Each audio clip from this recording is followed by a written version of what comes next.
Hi guys, Jordan with Motion Array, and today we're going to be taking a look at our new plugin effects for Premiere Pro. We have 6 new effects that you can use to impact your footage: bad signal, camera shake, chromatic aberration, extreme flicker, RGB offset, and my personal favorite, slasher. You can use these to really bump up the impact of your footage or text, so let me show you how you can use these and some unique ways to get the most out of them.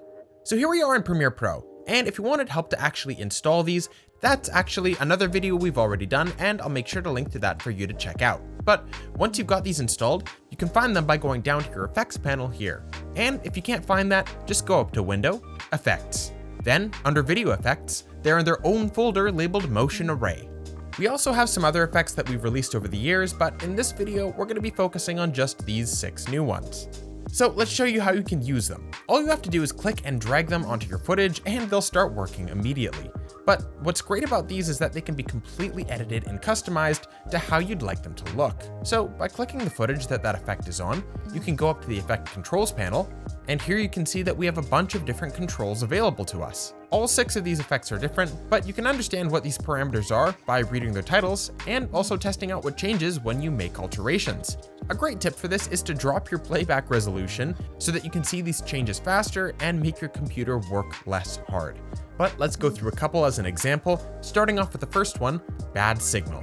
We can see here that the effect looks pretty great to start off with, and it's really good for conveying that your video signal is being interrupted in a way that's giving you a distorted but consistent glitch, sort of like an old school TV having problems. But by changing the movement direction here, we can change the motion from bottom to top, to left to right, right to left, or top to bottom. Speed will change how fast these elements move through their course of duration. So if we drop it down here as low as we can, you can see how slow these waves actually move. Distortion direction changes whether these waves are stretched in the horizontal direction or the vertical direction, while wave height and wave frequency change how much these waves stretch and how tight or spread out they are from each other. Noise is pretty much self-explanatory, as it either increases or decreases the amount of specular noise that you see happening in this effect. Random seed will simply take all the existing parameters and give them a new starting point. In the event that you like how all of your settings are put together, but for example, you want to change at what point in the cycle your waves are currently in at that position. And finally, black bar height changes the height of this black bar section here. But you don't just have to keep these parameters stationary as they are, you can actually keyframe all of them to give more life to your effect. So let's move on to another effect and show you how to do that. Here we can use RGB offset, but we don't have to use it just on a piece of footage, we can actually use it on a piece of text. So let's set up our text to look the way we want, and then add the RGB offset effect, which we can see looks like this by default. But we can change how this effect looks, like, for example, how fast the shaking occurs by increasing or decreasing this amount number here. Similarly, we can change the intensity of how wide this color splitting is by sliding the position parameter. And we can keyframe this to change over time, let's say to add a little bit of a moment here where the intensity jolts up, but just for a second. Keyframe the position to stay where it is, then move forward a few frames and increase it by a lot. Then move another few frames and bring it back down to where it started. The result is that we get the same effect as before, but with a jolt of intensity at a particular moment. Pretty cool, right? This sort of look would be great for things like concert promotions or anything in the tech or digital sphere. But those are just 2 of our 6 new effects. Something more mainstream might be to use the slasher effect, which is absolutely my personal favorite. What I like to do is take a piece of text, like we had before, and add the slasher effect onto it. Now make the number of slices something like 10, and the amount you can drag back and forth to see what you like best. Now, there's a couple of important style choices here too.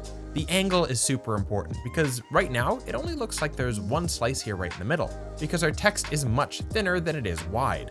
So to maximize the slasher effect, we can rotate the angle from 90 to something more like 0 degrees to make it completely vertical.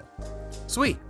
Now that's looking a lot better. Now the cross direction checkbox here will also tell our text to either slice and move in the same direction as each other, or allow our text to slice in both directions from the origin. I like this look better personally. And finally, the random checkbox here tells your text to have their order either randomized, like it is now if we move the amount around, but we can also make this very orderly and sequential if we uncheck random. And you can see how both of these options would change depending on whether or not cross direction is selected or not.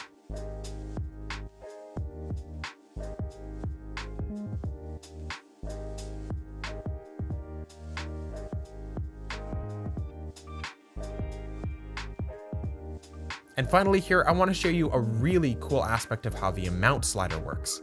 If we started at 0, we can see that the text appears as normal.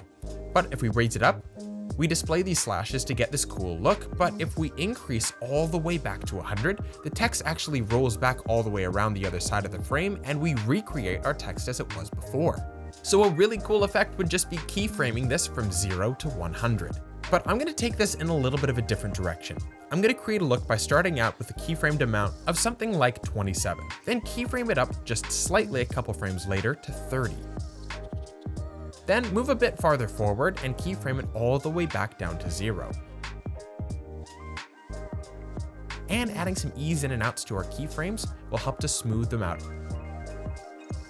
And the result looks something like this, kind of like our text is gaining momentum and then reassembling itself.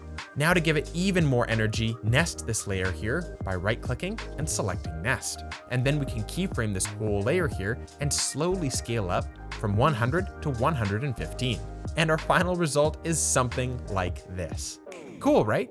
Now, we've gone through a couple examples here, but you don't just have to use these effects on your footage or even text, you can actually use them on adjustment layers. If you have multiple pieces of footage or text, or other media that you want to experience the full impact from these effects. Just create a new adjustment layer by right-clicking in your project panel and selecting New Item, Adjustment Layer, and drag it over top of all the materials that you want to have the effect impact. Then drag and drop the effect onto that adjustment layer to see it take shape. I'm going to be using our new Camera Shake plugin. Adjust your parameters as necessary, and now all of the footage underneath this adjustment layer will have the effect take place. This is awesome for making really quick edits when you know that you want to have a similar style for all of your pieces of footage.